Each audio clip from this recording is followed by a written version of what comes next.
Thumbnail আৰু title দেখি যদি আপোনালোকে ভাবিছে এইটো ভিডিঅ' অকল ফুটবল ভাল পোৱা লোকসকলৰ বাবেহে নহয়, এইটো ভিডিঅ' এটা ইনস্পিৰেশ্যনৰ বাবেহে। এইটো ভিডিঅ'য়ে প্ৰমাণ কৰিব যে গ্ৰেটনেছৰ বাবে একো শ্বৰ্টকাট নাথাকে। এজন দৰিদ্ৰ পৰিয়ালৰ ল'ৰা বিশ্বৰ নম্বৰ 1 ফুটবল প্লেয়াৰ কেনেকৈ? আপোনালোকক স্বাগতম জনাইছোঁ আমাৰ চেনেল এছামিজ ক্ৰিয়েটৰলৈ এটা নতুন ভিডিঅ'লৈ।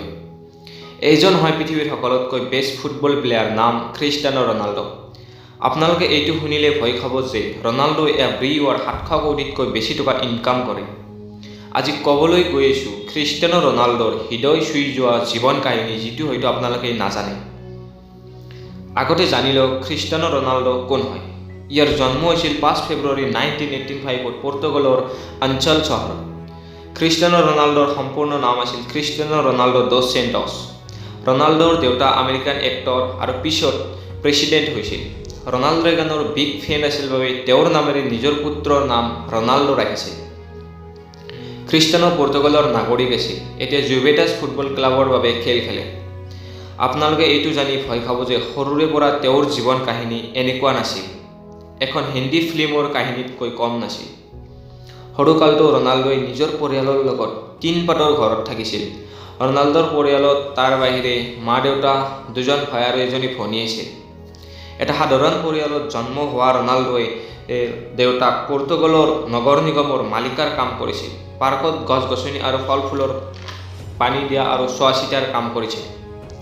সৰুকালৰ পৰা খ্ৰীষ্টিয়ানো ৰনাল্ডো ফুটবল খেলত আৰম্ভ কৰিছিল। ৰনাল্ডোই সৰুৰে পৰা ফুটবলত ইমানেই আগ্ৰহী আছিল যে মাত্ৰ 8 বছৰ বয়সতে খ্ৰীষ্টিয়ানোক এণ্ডোৰিয়া ফুটবল ক্লাবত বাছনি কৰিছিল। ৰনাল্ডোৰ মাকৰ নাম আছিল মাৰিয়া। মাৰিয়া সৰুকালৰে পৰা ৰনাল্ডোক ক্ৰাই বেবী নামেৰে মাতিছিল, কিয়নো খ্ৰীষ্টিয়ানো যেতিয়া সৰুকালত ফুটবল মেচ হাৰিছিল বা ভাল খেলিব পৰা নাছিল, তেতিয়া ফিল্ডৰ ভিতৰতে কান্দি দিছিল। খ্ৰীষ্টিয়ানো স্কুলত ক্লাছতকৈ বেছি ফুটবল গ্ৰাউণ্ডত পোৱা গৈছিল। ফুটবলত ইমানেই আগ্ৰহী আছিল যে কেৱল 10 বছৰ বয়সতে পৰ্তুগালৰ স্পৰ্টছ ক্লাবৰ মেম্বৰ বনাই লৈছিল।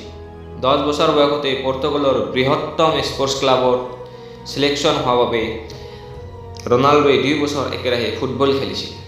ৰনাল্ডোই কয় যে তেওঁৰ জীৱনৰ ফাৰ্ষ্ট গ্ৰেডৰ বাবে সদায় নিজৰ ফ্ৰেণ্ড এলবাৰ্ট ফ্ৰণ্টৰ নাম লয়, কিয়নো ৰনাল্ডো আৰু এলবাৰ্ট এটা টিমৰ বাবে খেলিছিল।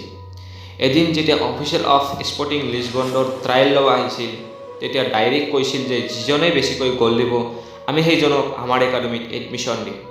ৰনাল্ডোৰ টীম এইখন মেটছত 3-0 জয় হৈছিল যদিও ফাৰ্ষ্ট গ'ল ৰনাল্ডো, ছেকেণ্ড গ'ল এলবাৰ্টে দিছিল এণ্ড থাৰ্ড গ'লটো সকলোকে ইমপ্ৰেছ কৰিছিল, কিয়নো এলবাৰ্টে বলটো অকলে লৈ গৈছিল, যাক শ্বট মাৰিবলৈ বাকী আছিল, কিন্তু এলবাৰ্টে গ'ল নকৰিলে আৰু ৰনাল্ডোক পাছ কৰিলে আৰু ৰনাল্ডোৱে এইটো গ'ল দিছিল আৰু একাডেমীত এডমিশ্যন পাইছিল। ৰনাল্ডোৱে এলবাৰ্টক সুধিছিল এনেকুৱা কিয় কৰিলা? তেতিয়া এলবাৰ্টে উত্তৰ দিছিল যে ৰনাল্ডো তাতকৈ বহুত ভাল খেলুৱৈ হয়। এলবাৰ্ট আৰু ৰনাল্ডোৰ বন্ধুত্ব তেতিয়াৰ পৰা আৰু গভীৰতা হৈ পৰিছিল আৰু এতিয়ালৈকে সিহঁত 2জন ফ্ৰেণ্ড হৈ আছে। খ্ৰীষ্টিয়ানো খেল দেখি স্পৰ্টিং লিছবনৰ বৃহত্তম অধিকাৰীয়ে ৰনাল্ডোক 15 পাউণ্ডৰ চাউণ্ড কৰিছিল। এতিয়া ক্লাব পৰ্তুগালৰ ৰাজধানী লিছবনত আছিল আৰু এইটো কাৰণতে 12 বছৰ বয়সতে ৰনাল্ডোৱে নিজৰ পৰিয়ালৰ পৰা দূৰত পৰ্তুগালৰ ৰাজধানী লিছবনত যাব লগা হৈছিল। নিজৰ পৰিয়ালৰ পৰা দূৰত যাব লগা বাবে ৰনাল্ডোৱে বহুত দুখ পাইছিল। যেতিয়া ৰনাল্ডোৰ বয়স 15 বছৰ হৈছিল, তেতিয়া মা-দেউতাই গম পাইছিল যে ৰনাল্ডোৰ হাৰ্টৰ প্ৰব্লেম আছে।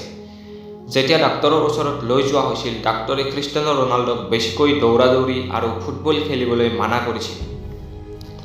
ডাক্তৰে কৈছিল যে হয়তো চাৰ্জাৰী কৰিব লাগিব, নহ'লে খেল বাদ দিব লাগিব। ডেইলি 8ৰ পৰা 10 ঘণ্টা ফুটবল খেলা ৰনাল্ডোই খেল বাদ দিবলৈ মান্তি হোৱা নাছিল আৰু ডাক্তৰক নিজৰ হাৰ্টৰ চাৰ্জাৰী কৰিবলৈ কৈছিল, যিটো হয়তো মৃত্যু হোৱাৰ সম্ভাৱনাও আছিল।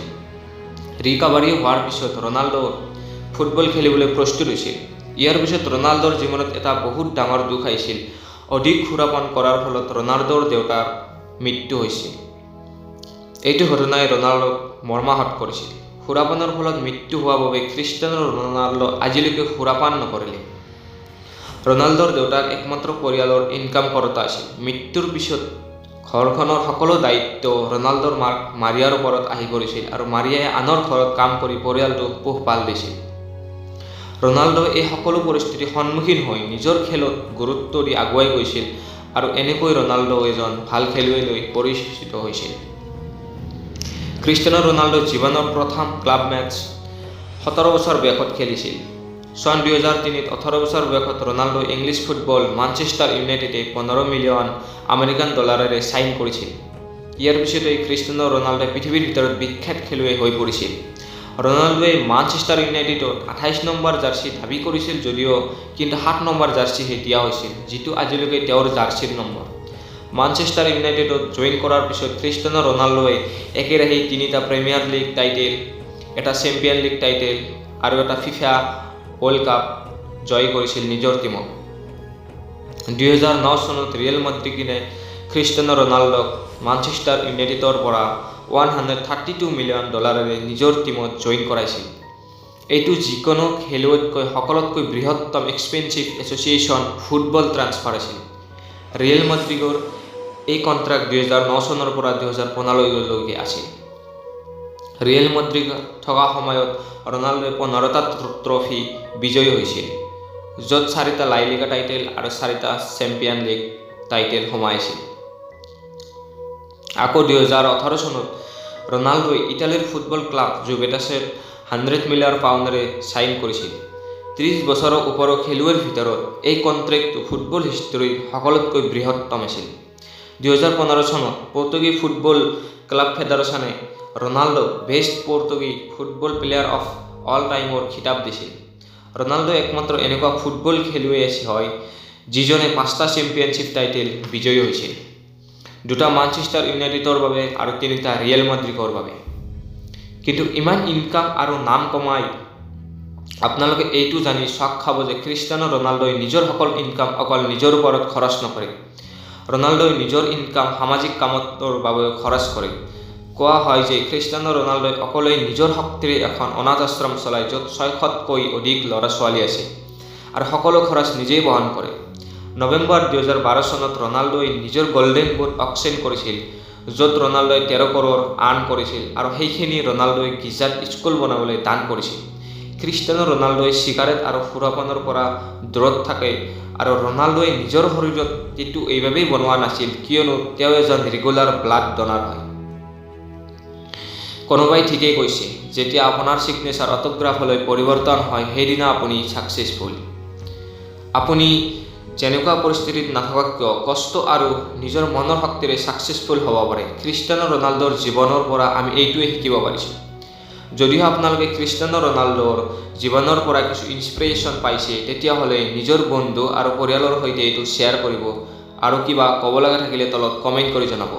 ছাবস্ক্ৰাইব কৰক আমাৰ এছামিজ ক্ৰিয়েটৰ চেনেলটো এনেকুৱা ইনস্পিৰেশ্যনেল কিছুমান কাহিনীৰ বাবে।